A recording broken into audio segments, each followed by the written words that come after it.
جو انہوں نے وعدہ کر کے آئے تھے. جب بھی کرائسس ہوتا ہے آپ بیلٹ ٹائٹننگ کرتے ہیں تو بحرانی کیفیت ہوتی ہے. عمران خان کو 2018 میں یہ فیس کرنا پڑا تھا, ان کو 2022 میں اپنے شوق سے انہوں نے اپنے گلے میں یہ ہار پہنایا, کسی نے ان کو دعوت نہیں دی. بالکل ایسے ہی. عابد شیر علی صاحب, آپ کیا سوچتے ہیں, کیا 30 جون کے بعد بجٹ پیش کریں, IMF آن بورڈ آ جائے, کیا اس کے بعد یہ کیئر ٹیکر سیٹ اپ کے اوپر اتفاق رائے آپ کو, کیونکہ اب کمیٹیز بن گئی ہیں تو یقیناً اتفاق رائے بھی آپ کو کرنا چاہیے, اس کے بعد آپ کو چلے جانا چاہیے, پھر لوگوں کے ووٹ پہ چھوڑیں, آپ کو لوگ عابد شیر علی کو چن لیں تو دوبارہ آ جائیں.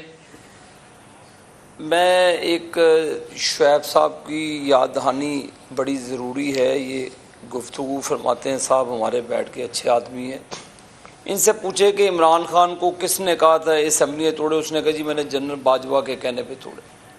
اس کا مطلب بوجھ کے ایک کیوس کریٹ کیا گیا اپنے فائدے کے لیے, ملک کو کھڈے میں پھینکا گیا اپنے فائدے کے لیے. اس کے بینیفیشری کون لوگ ہیں؟ ملک صاحب یہ بڑی ضروری بات ہے, آپ جو باتیں فرما رہے ہیں وہ اپنی بجا بالکل درست ہیں, یہ شعیب صاحب یہ بھی آپ جو کہہ رہے ہیں, لیکن جو ایک بندہ کنفیس کر رہا ہے کہ میں نے پاکستان میں بربادی, پاکستان میں تباہی پیدا کی اور مزید برباد کرنے کے لیے میں نے سیاسی عدم استحکام پیدا کرنے کے لیے, میں نے تو نہیں کل تقریر کی, آپ نے عمران نیازی کی اگر تقریر سنی, اس میں اس نے کہا کہ میں نے جنرل باجوہ کے کہنے پہ یہ کام کیا. اس سے پہلے وہ جنرل فیض حمید کے ذریعے ساری میچ فکسنگ کرتا رہا, یہ بھی اس نے اعتراف کیا. اس نے یہ بھی اعتراف کیا کہ وہ سینٹ کے ووٹوں کا جو اس نے مینج کیا وہ جنرل فیض حمید کی ڈیوٹی لگاتا تھا. وہ جنرل فیض حمید کی ڈیوٹی لگاتا تھا کہ پارلیمان کو کیسے چلانا ہے. پہلے شعیب صاحب اپنے آئینے میں مہربانی کر کے تصویر کو دیکھیں, شکل دیکھیں آپ اپنے آپ کی کہ آپ نے پاکستان کا کیا حشر کر دیا, پاکستان کو کس نہج پہ آپ نے آج لا کے کھڑا کر دیا, اور آج آپ ہمیں درس دے رہے ہیں کہ یہ نہ ہوا تو یہ نہ ہوا تو ایسا نہیں ہوا تو ایسا ہوا. کیا عابد شیر علی یا ندیم ملک صاحب نے ٹی وی پہ بیٹھ کے کہا تھا جی کہ عمران خان, آپ نے, پھر میرا سوال ہے آپ سے شعیب صاحب, آپ نے سندھ اسمبلی سے اپنے ایم پی ایس کو کیوں نہیں ریزائن دلایا؟ آپ نے پھر بلوچستان کی اسمبلی سے اپنے ایم پی ایس کو کیوں نہیں ریزائن کرایا؟ آپ نے آزاد کشمیر کے لوگوں کی اسمبلی پھر اس وقت کیوں نہیں توڑی؟ آپ اب پھر پارلیمنٹ کو آپ جواب دیں کہ آپ نے قومی اسمبلی میں بھیک مانگ کے پھر آپ کس نوعیت سے آپ واپس آنا چاہتے ہیں؟ آپ ہمیں کہہ رہے ہیں کہ یہ کر لیں. شعیب صاحب مشورے دینا میرے بھائی بہت آسان ہے. یہ خرابیاں جو آپ پیدا کر کے معاشرے کے اندر, میرے بھائی آپ اپنے کوٹ کے اندر دیکھیں, کالا کوٹ پہنا ہے, اس کے اندر آپ دیکھیں اس گہرائی کے اندر جو سفیدی آپ چھپا رہے ہیں وہ کس کے کہنے پہ چھپا رہے ہیں؟ میرے بھائی آپ سے میرا ذاتی اختلاف نہیں, آپ جواب دیجیے.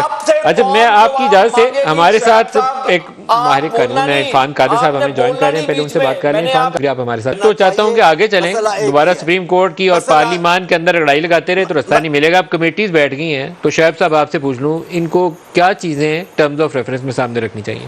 دیکھیں 2-3 چیزیں بڑی اہم ہیں. سب سے پہلی بات یہ ہے کہ ٹرمز آف ریفرنس میں کسی ڈیٹ پہ جو اصل بون آف کنٹینشن میں یہ راضی ہو جائے, number 1. Number 2, free and fair elections کے لیے جو چیزیں بھی کو ممکن ہے, کوئی اصلاحات کی ضرورت ہے, کوئی اخلاقیات, انتخابی نتائج مانے. یہ کمیٹی جب بیٹھے تو اس میں P T I, P M L N, Peoples Party دستخط کر کے اٹھے کہ ہم ان نتائج کو مانیں گے. لیکن دیکھیں یہ بھی تو نہیں نا کہ اگر یہ آج کچھ ٹرمز آف ریفرنس طے کر لیں کہ واقعی ہم نے فری اینڈ فیئر الیکشن کرانا ہے, اگلے دن پتہ چل جائے کہ ہماری اسٹیبلشمنٹ کے ساتھ مل کے الیکشن کمیشن نے دھاندلی کر دی کسی کے بھی خلاف, کسی کے بھی حق میں نہیں کہتا ہوں, تو پھر تو وہ چیزیں نہیں ہونی چاہیے نا.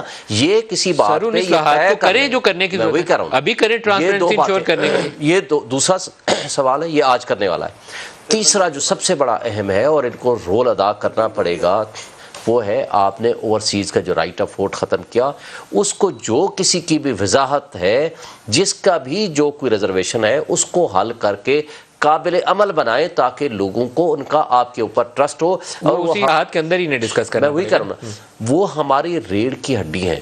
ہماری معیشت کے لیے سب سے بنیادی جو چیز ہیں وہ لوگ ہیں ورسیز, ان کا ٹرسٹ ہم نے بحال کرنا ہے.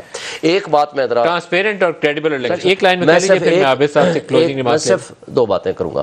جو یہ کہہ رہے ہیں نا کہ عمران خان نے تباہی مچائی, اس کا جواب صرف یہ دے دوں, آپ کی یہ رپورٹ ان کی بات کو نگیٹ کر رہی ہے. انہوں نے کوئی دودھ اور شہد کی نہریں نہیں, کھول دیں جو اس 1 سال میں انہوں نے کیا، اور اس وقت 5% چانس تھا ڈیفالٹ کا، جو آج آپ کا وزیر دفاع یہ کہتا ہے کہ ڈیفالٹ ہم کر چکے ہیں۔